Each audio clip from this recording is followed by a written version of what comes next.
Salam, saudara yang dikasihi Tuhan. Mari kita berdoa sebelum membaca dan merenungkan firman Tuhan. Bapa dalam kerajaan surga, kami mengucap syukur atas hidup yang Tuhan masih anugerahkan bagi kami sampai saat ini. Kami hendak membaca dan merenungkan sabda-Mu yang agung. Bukalah mata kami, bukalah telinga kami dan hati kami, serta mampukan kami untuk memahami maksud dan kehendak-Mu dalam kehidupan kami, dan kami menaatinya. Dalam nama Yesus Kristus.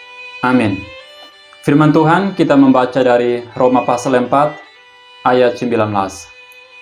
Imannya tidak menjadi lemah, walaupun ia mengetahui bahwa tubuhnya sudah sangat lemah karena usianya telah kira-kira 100 tahun, dan bahwa rahim Sarah telah tertutup. Firman Tuhan ini akan kita renungkan dengan tema percaya penuh pada janji Tuhan. Bapak, Ibu, Saudara yang dikasihi Tuhan, Tuhan berkata kepada Abraham dalam Kejadian pasal 15 ayat 5. Tuhan katakan, "Coba lihat ke langit, hitunglah bintang-bintang. Jika engkau dapat menghitungnya, maka firman-Nya kepadanya, demikianlah banyaknya nanti keturunanmu." Itulah janji Tuhan kepada Abraham, bahwa dia akan membuat keturunannya seperti debu tanah banyaknya, dan juga seperti bintang-bintang yang bertebaran di langit. Saat Tuhan berjanji kepada Abraham, Abraham sudah berumur kira-kira 100 tahun, dan Sarah pun rahimnya sudah tertutup karena sudah lanjut usia. Itulah sebabnya mereka sempat tertawa ketika mendengar apa yang dikatakan oleh Tuhan kepada mereka. Sebab secara manusia itu tidak masuk di akal. Namun apa yang menjadi respon Abraham ketika mendengar janji Tuhan itu? Dalam Kejadian pasal 15 ayat 6, "Lalu percayalah Abraham kepada Tuhan, maka Tuhan memperhitungkan hal itu kepadanya sebagai kebenaran." Dan akhirnya Tuhan menepati janjinya. Di dalam Kejadian pasal 21 ayat 2 sampai ayat yang ketiga. "Maka mengandunglah Sarah, lalu ia melahirkan seorang anak laki-laki bagi Abraham dalam masa tuanya, pada waktu yang telah ditetapkan sesuai dengan firman Allah kepadanya. Abraham menamai anaknya yang baru lahir itu Ishak, yang dilahirkan Sarah baginya." Perhatikan kalimat "pada waktu yang telah ditetapkan." Bapak, Ibu, Saudara yang dikasihi Tuhan, kalimat ini mengandung suatu makna yang misterius, bahwa waktu Tuhan untuk menggenapi janjinya tidak ada seorang pun yang tahu. Tapi tepat pada waktunya, Ia pasti akan nyatakan, Ia pasti akan menggenapi janjinya. Bapak, Ibu, Saudara yang dikasihi oleh Tuhan kita Yesus Kristus, ketika Tuhan berjanji, apakah dengan serta-merta janji Tuhan langsung digenapi? Abraham membutuhkan penantian yang melelahkan, dan itu tidak mudah. Perlu waktu bertahun-tahun untuk dapat menikmati janji Tuhan itu.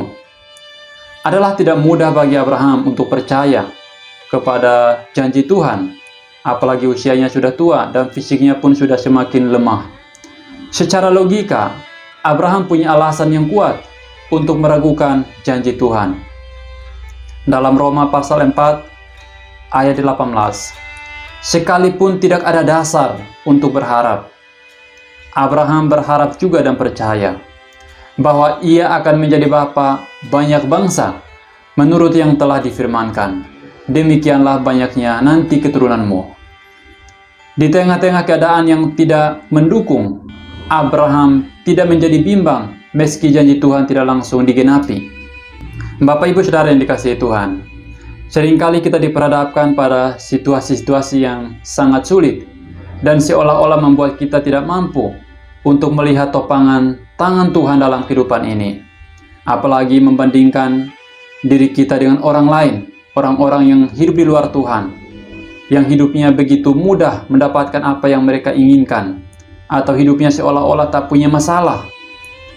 Akibatnya, kita tidak lagi bersemangat menjalani hidup ini. Kita terus menggerutu kepada Tuhan.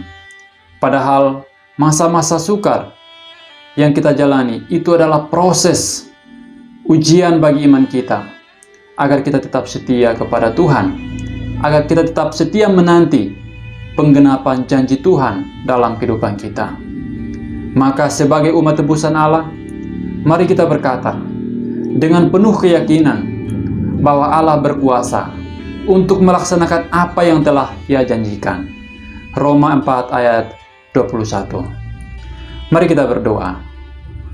Terima kasih Tuhan untuk firman-Mu yang telah menguatkan iman kami untuk terus berharap kepadamu. Ampuni kami ya Tuhan, yang seringkali meragukan janji Tuhan dalam kehidupan ini, dengan melihat situasi yang ada di sekitar kami, yang seolah-olah tidak dapat dikendalikan, dan membuat kami kehilangan kekuatan untuk percaya dan bersandar penuh kepadamu. Tolonglah kami ya Tuhan, agar kami menjalani hidup ini dengan sebuah keyakinan yang sungguh, bahwa janji-Mu sudah tergenapi bagi kami melalui karya Kristus di kayu salib, dan janji akan pemeliharaan Tuhan selalu dinyatakan bagi kami setiap waktu. Terima kasih ya Tuhan, dalam nama Yesus Kristus yang adalah Tuhan dan Juru Selamat kami satu-satunya, kami mengucap syukur. Amin. Demikianlah renungan hari ini. Tuhan Yesus memberkati.